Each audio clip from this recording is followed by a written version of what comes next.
Yeah, just a moment.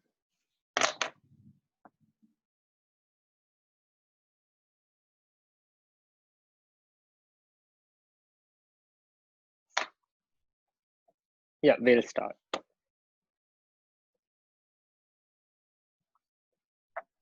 So this is a small interruption. I will enable the unmute option if you guys have any question to ask.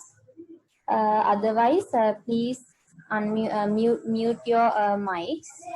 Thank you. Okay, Chamika, you can carry on.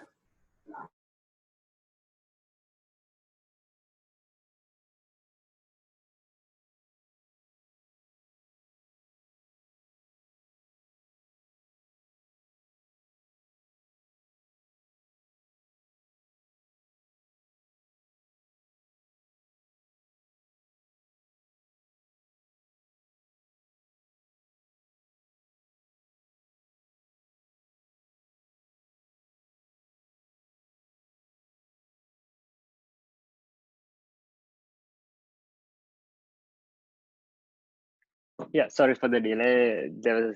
I had to unmute myself.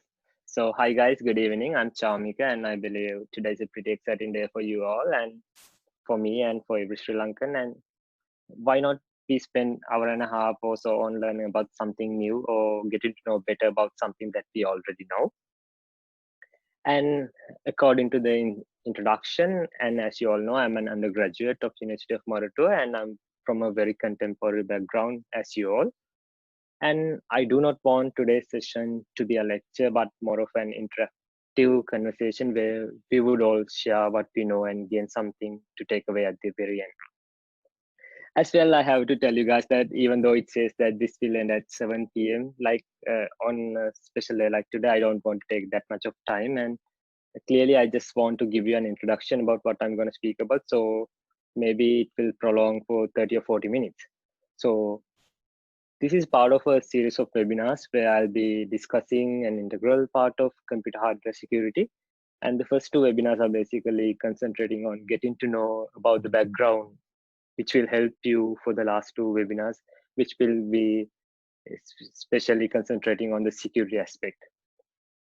In today's session, I expect from you all to get familiar with the terms that I'm using, and if you are not familiar with them, and to explore some hyperlinks at the end where you will get to know them. So just to get an idea about the audience, can you please say yes in the chat box if you have ever heard about the term system on chip?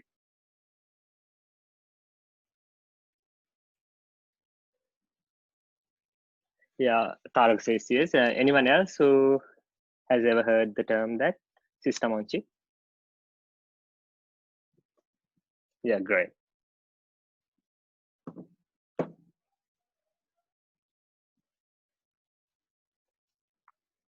Yeah, so out of 45 participants here, we have 3 people who have heard the term, and I believe like there are more people who heard the term as well. So uh, system on chip is like generally, if we consider about that term, it's more like an integrated circuit where we can find lots of components inside, like unlike the things that we know about. So to get a start about what I'm going to present, just yeah. So I think everyone has heard about IoT, and if you have never heard about IoT, IoT means the Internet of Things, and it's more likely the fourth industrial revolution, and you should know about IoT. So, because of the era of IoT, which I would like to say, the number of mutually connected devices has been like more like over billion devices in the world, and it will be like the world will be connected by 2025. And so it means that your watch, your refrigerator, your oven, maybe the light bulbs, and everything will be connected by 2025. And it is special because the development of these solutions are ranging from the smart watches, smart cars, smart homes, and all the way up to smart cities. So what is special about era of IoT and system on chip? Because the system on chip designs are at the heart of the computer devices, which range from the simple IoT devices in the smart homes to complex navigational systems in the airplanes. So I think you all are familiar with computer motherboards, right? So if you are familiar with computer motherboards, what we usually do in computer motherboards is connect modules as discrete components and maybe expansion cards and get them all connected in the motherboard. But what's special about system on chip is like it doesn't happen that like that. So I think you all know about Raspberry Pis, and in Raspberry Pi there's a system on chip called Broadcom BCM 2711, and even Apple A12 Bionic chip is also a system on chip. So what I would like to say is like system on chips are in contrast to the common traditional motherboard based PC architecture, which separate components based on function and connects them through central interfacing circuit boards.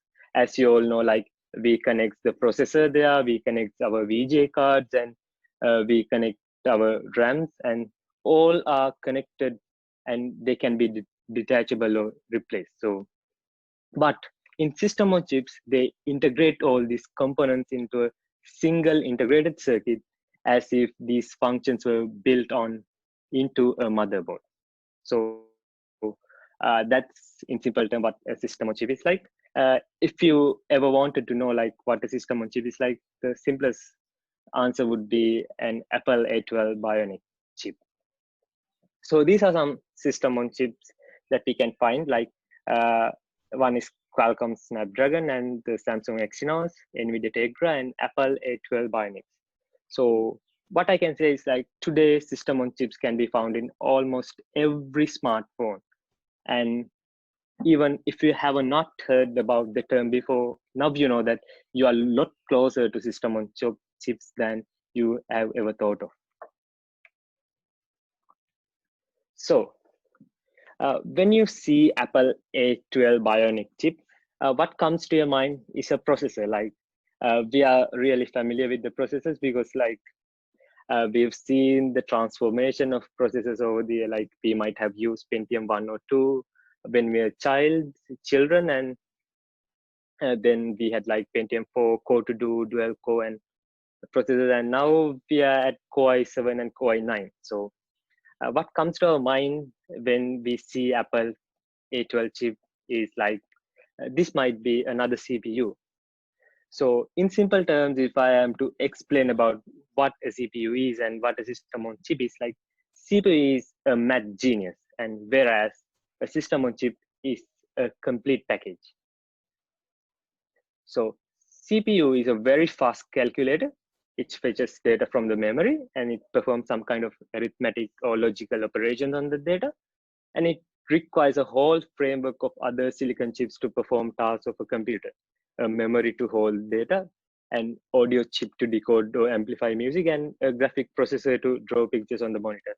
So simply like if you take our motherboard, in the motherboard we have our CPU, and separately we have our RAM, and separately we have our VGA card, and we connect all these things together in the motherboard, and then we are able to perform or execute programs. But in system on chip, it integrates almost all these components into one single silicon chip.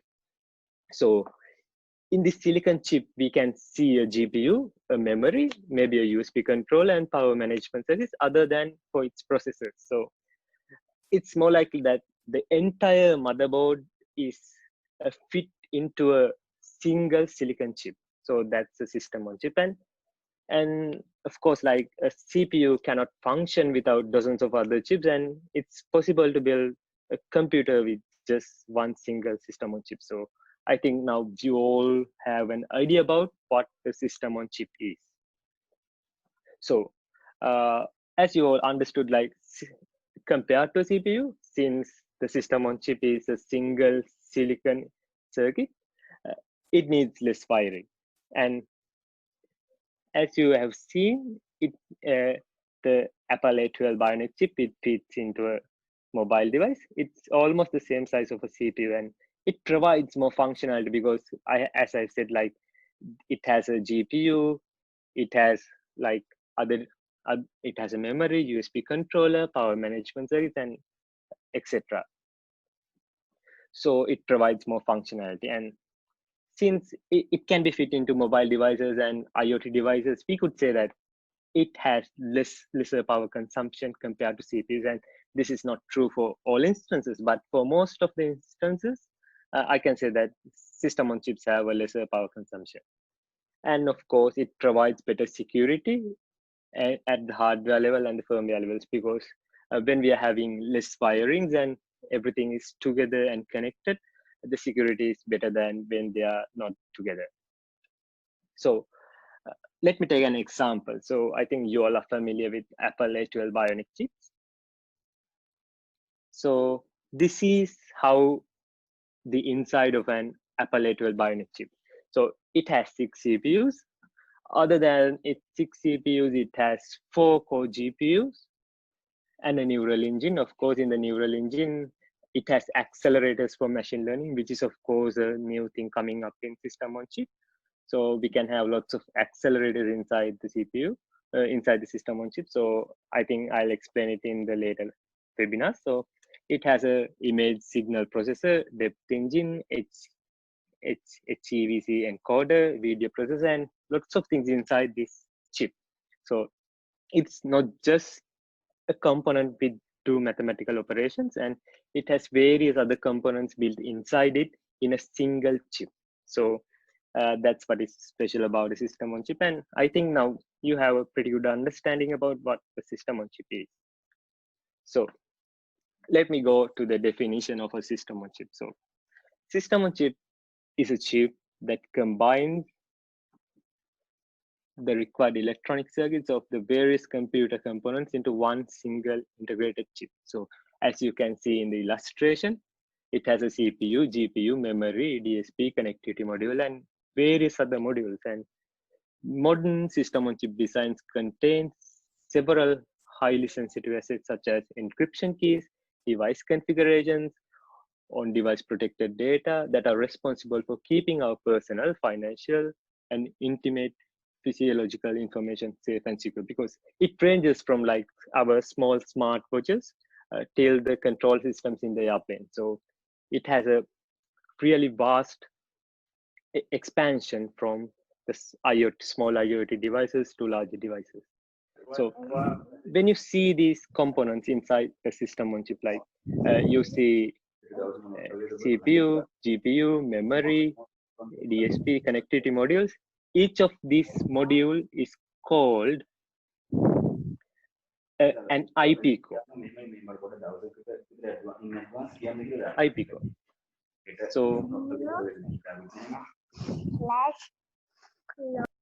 So simply like if I have to give an illustrative example about system on chips, let's take this example. So what you see here is a silicon chip, and that's the system on chip. And inside that system on chip, there can be like FPGAs, memories, processors, ADCs, GPUs, and lots of other IP cores. So each of these property you see inside a system on chip is called an IP core. So we have come across 2 new terms. One is the system on chip, and the second one is the IP core.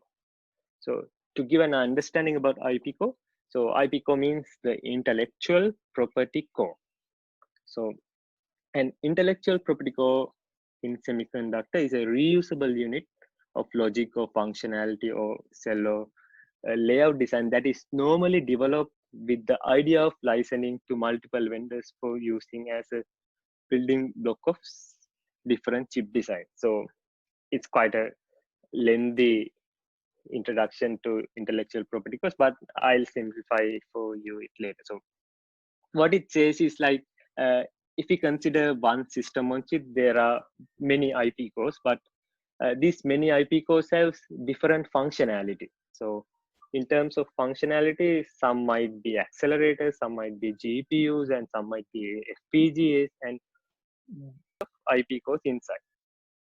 So when it comes to the complexity of the system on chips, as you see in the previous illustrations, we have like 7 IP cores. But as you see in the first image, you can see that like from 2005 onwards, the number of cores inside a silicon chip increased like exponentially. Like we have like from 1 or 2 to 100 number of cores increase within a short period of time, and it keeps increasing. So due to that reason, the system on chips has become really complex. So from like a system on chip with 7 IP cores, now it has like maybe 100 or 200 IP cores inside.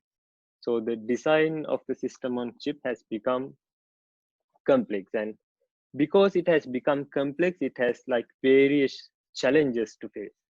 One challenge that it has is the validation of the solution itself, because when the system on chip is built, we have to check whether it functions as accordingly.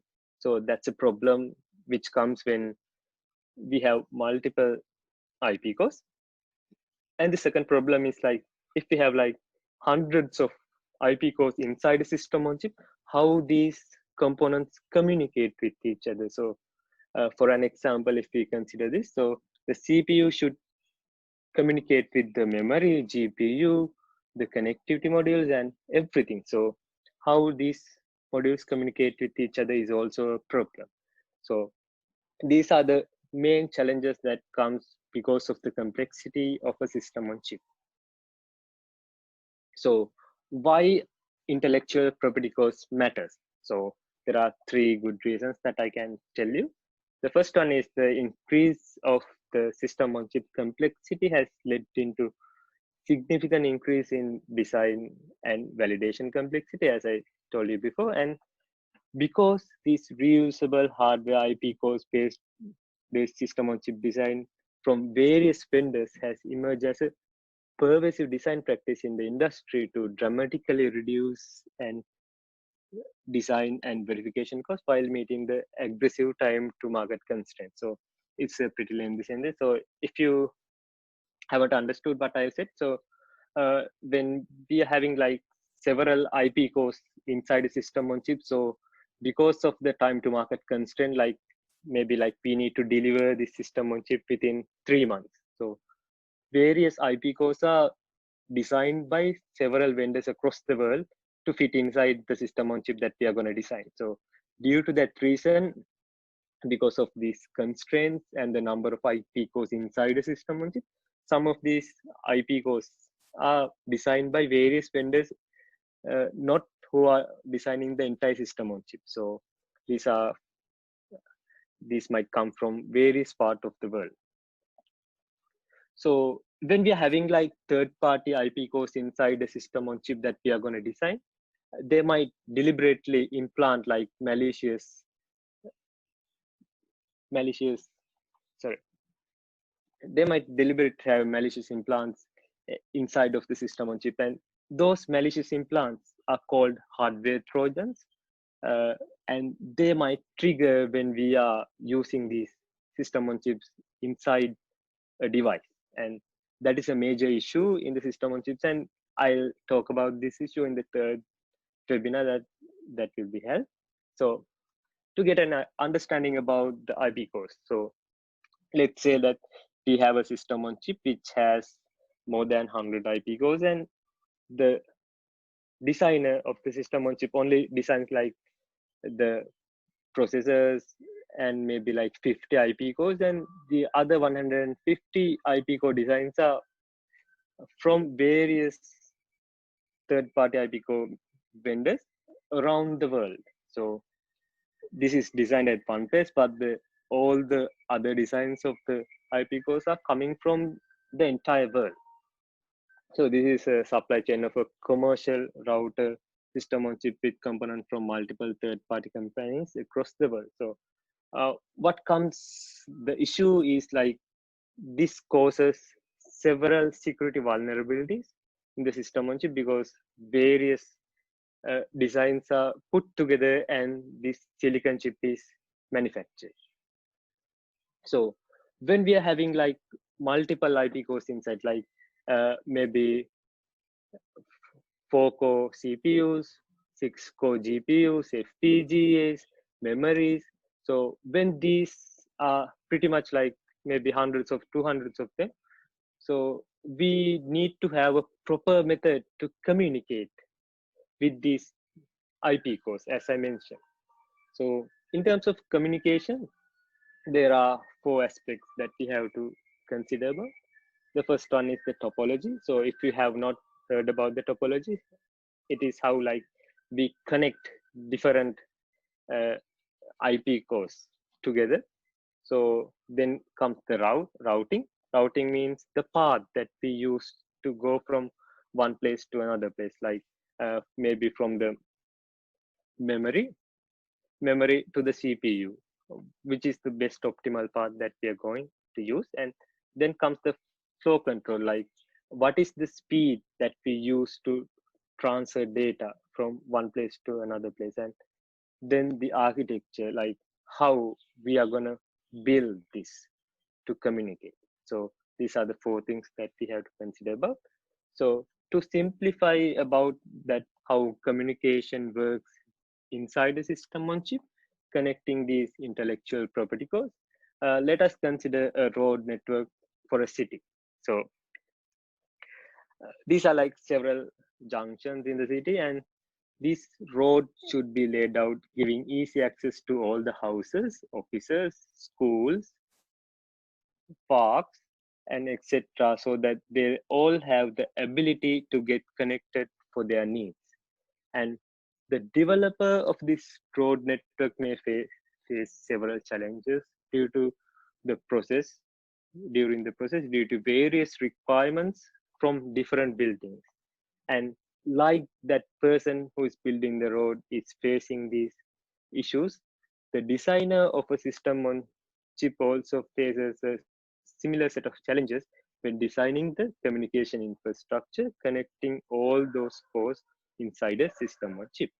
So let us take an example. So let's say that there are like 4 cities that needs to be connected together, and these 4 cities can be connected like in the following map, and the each of them are connected here. So we can say the way that they're connected is a topology, as I mentioned before. This is how they're connected. So after they are connected, we can take like several paths to reach from one city to another city. So those are called the routing. Then when we are moving from uh, when we are going from one city to another city, there can be some traffic, maybe stop signals. We can interfere with stop signals, or we can interfere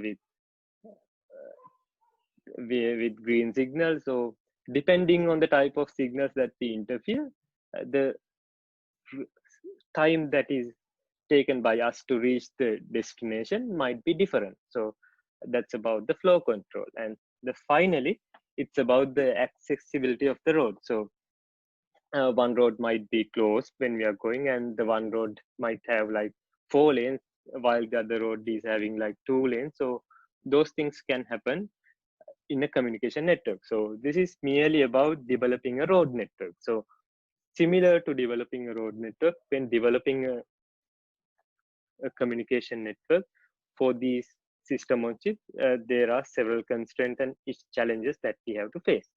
So uh, these are a few of the challenges faced in developing a road network. So let, let me share with them with you all. So if all of the most common places are situated close to each other, and it is inevitable that the roads in the area will get congested and the other areas will be relatively empty. So when a road network is designed, the designer should make sure that in such instances do not occur and the traffic is uniformly distributed as much as possible. As well, alternatively, the road should have more lanes and lots in such congested areas to cater the requirement. In addition, to the accessibility and the traffic distribution, the architect should also consider intersections, traffic lights, priority lanes, and potential detours due to occasional road maintenance. So these are like several challenges faced in developing a road network, and uh, similarly, we might face those challenges in developing a communication network for system on chip as well. So let me give you a simple example which you all are familiar with, a familiar IoT network in a glimpse. So here, all these devices are connected to the internet and share information. And these devices are connected to internet via routers in the pipeline. So they connected to routers, and the routers connected to the gateway, and it connects to the internet. So here, what we have to consider is about the information security, privacy, and the data integrity as well. So when we are having mobile phones and when we are having like small IoT devices, we have to consider about the energy efficiency, encryption, speed, and the bandwidth as well. So this is something like which is really familiar to us. And similarly, when we are doing the same thing inside the system on chip, we have to consider this as well. So these are some architectures that were used in system on chips, and they were used to communicate with each other. So uh, the first one is called a bus architecture, where we use one single path to communicate with each other. So this is a good solution. Like if we are having like 4 to 5 IP cores inside a system on chip, but as I mentioned you before, like the complexity of a system on chip increases rapidly. So due to the increase of the complexity, the bus architecture might not fit, because it might fit for 4 IP cores, or it might fit for like 10 IP cores. But if we consider 100 or 200 or maybe 1,000 IP cores are inside a system on chip, we cannot use bus architecture, because then we have like only one path to send a message from A to B, and when a message is sent from C to D, the same path will be utilized. So there will be a whole lot of traffic when we are using this method. So then you might think that we can go for like point to point architecture. Like we are connecting every IP core to another IP core together. So if you are connecting like this, it might also work for like 4 IP cores inside the system on chip, because then we have a path to go from A to B. Then if you want to go from A to C, there's a direct path. So likewise, it will work for like 4 to 5 IP cores. But if you're having like 16 IP cores, maybe 100 IP cores, then we will need to have lots of paths to make sure that we can do the communication properly. So this might not also work. So these are the architectures that were used previously when the complexity of the system on chip was pretty simple. So what is the type of architecture that we are going to use to make sure that we can do proper communication in a system on chip? So it is called an on-chip network and on-chip network. So what it literally does is like it it will be there in between the memory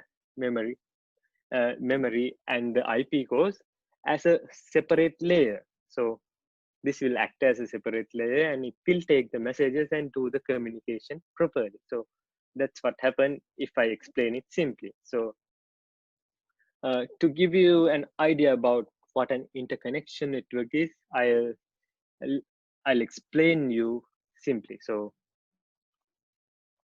a programmable system that transport data between terminals over a set of shared physical channels is called an interconnection network. So as you see in this illustration, the first one, there are like, you might be familiar with wide area network or local area network or system area network alike. this is a on-chip network. So it will help to transfer maximum amount of information within the least amount of time, not bottlenecking the system, and efficiently utilizes seem the shared but scarce resources to reduce area and power. So when we are having a interconnection network between the IP cores that we need to communicate with, it will act as a layer in the middle, and it will help to communicate with each other because it is a separate layer which we can use.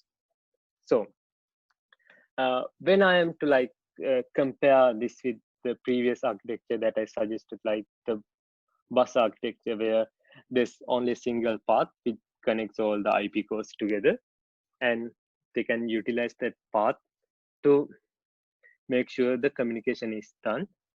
Here, the only difference in a network on chip, which I'll be explaining in the next slide, it has a separate part called an interconnection network, as I introduced you. So it will use this part called interconnection network to make sure the communication between these IP cores are done properly. And unlike the bus architecture, the network on chip will make sure that even though the number of routers, number of IP cores are increased, the connections and the messages are passed accordingly without any issue. So in this illustration, you can see that there are like IP cores inside of a system on chip, which are FPGA, GPU, ADC, analog digital converter, and digital analog converter, processors, memory, and input output. So all these IP cores are connected together using a network on chip. So this is pretty much the thing that will make sure all of them are connected together. So a network on chip architecture is widely used to interconnect these intellectual property cores in a system on chip design, and it uses a packet-based communication approach, which I'll be explaining later. So in a network on chip, what I can specially mention is like it has allowed the computer architect to fully utilize the computational power inside of a system on chip by facilitating low latency and high throughput. And also it is considered as an aggressive long-term approach for on-chip communication because it can deal well with the design issues of communication performance, power consumption, signal integrity, and system scalability. So all these terms might be new to you all, maybe if you are hearing it for the first time. So what I wanted to make sure is that you have got an understanding about what a system on chip is, and inside of a system on chip, the way that we communicate is using this thing called network on chip. So in the next webinar, I'll be speaking about what a network on chip is and how this communication works accordingly to make sure that there is less power consumption and the system is scalable, and as well there's low latency and also high throughput. So it will be discussed in the next webinar. But in this introductory webinar, what I wanted to make sure is that you have an idea about what a network on chip is and what a system on chip is. So going back to the beginning, so we have like several IoT devices that we have in our lives, and maybe if we consider our smartphone, there are like chipsets inside. Like as you are familiar with your smartphones, and when you're buying it, you look for what is the chipset. Like in maybe if it is a Samsung device, maybe it's Qualcomm Snapdragon or Samsung Exynos. So those are system on chips, and in these system on chips, they have the processors. Apart from the processors, they have graphic processors, maybe like FPGAs, accelerators, and several kinds of different units inside these chips. So it has more than a processor and different units. So these different units are called IP cores, as I mentioned you, intellectual property cores. And due to the increase of the complexity, the number of IP cores have increased from like 5 to 10 to hundreds and thousands. So because of this increase, the communication within this system on chip, which is a single silicon chip, has to be done properly. So to done this properly, what was introduced is a called a network on chip, which is which connects all these IP cores together and make sure the data is transferred among these things uh, properly, and there's low latency and there's high throughput. So that's the basic idea that I have to give you today. And what you need to do is like just to maybe Google these terms, or maybe like read a book to make sure that you have a clear idea about what I'm going to discuss in the next webinar. So in this, I wanted to highlight you about the importance of knowing about what a network on chip is. So that's pretty much the introduction that I wanted to give you today. So if you have any questions about what I mentioned, please mention it in the chat box. So there's a question like if system on chip is way better than CPU, why aren't we using them in the computer? So it depends on the need that we have. Like if we consider about the smartphones, they do not have processors, but they have the system on chips. So to give an example about the question, like we are having like Intel Core i9 processors inside our computers, and I have seen from AMD that they have a system uh, introduced a system on chip which can be compared with the processors as well. I'll let you know. So there are like several examples, like they have compared the Intel Core i9 versus Apple A12 as well. So other than that, I think there's an AMD uh, SOC which is compared with Intel i9. Yeah,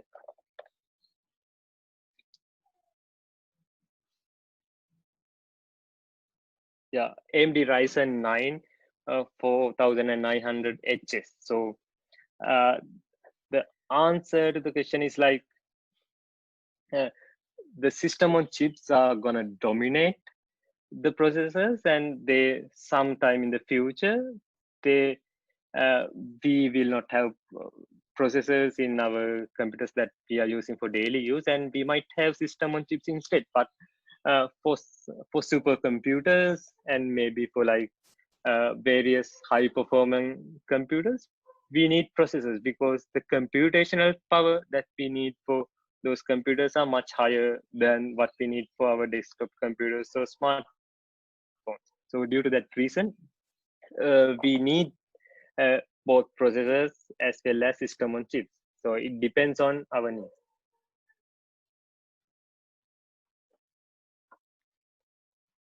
Yeah. So anyone else has any questions?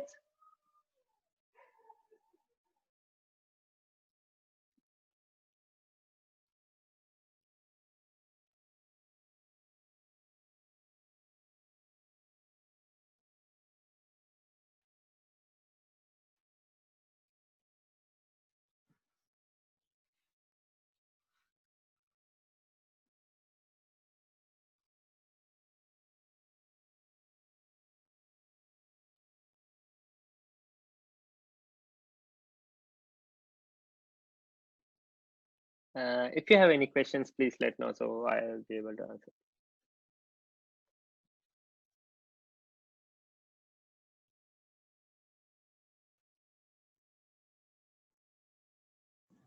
So guys, if you have any questions, you can directly ask from Chamika.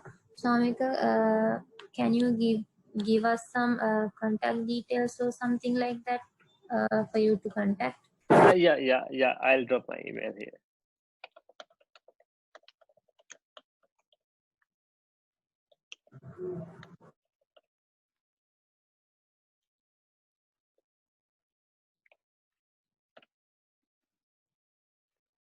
Yeah. So this is my email. So if you have any questions about what is system on chip or how it works, so just let me know so I'll be able to answer your question. So uh, as I wanted to mention in the beginning as well, so you don't have to explicitly know about each and everything that I mentioned in the lectures or in the webinar. So you need to know is what a system on chip is like. The things inside of the system on chips are called IP cores, and there must be a method to connect these IP cores, and they have to communicate. So for communication purposes, what we need is called a network on chip. So that's the basic understanding that you should have, and with that understanding, you can explore more about what a system on chip is and what how we can use and etc. So simply there's a network on chip inside. Sorry, there's a system on chip inside every smartphone that we use. So that's pretty much it from my end. And thank you very much. Thank you, Chamika, for conducting this event. And guys, there's a small feedback form.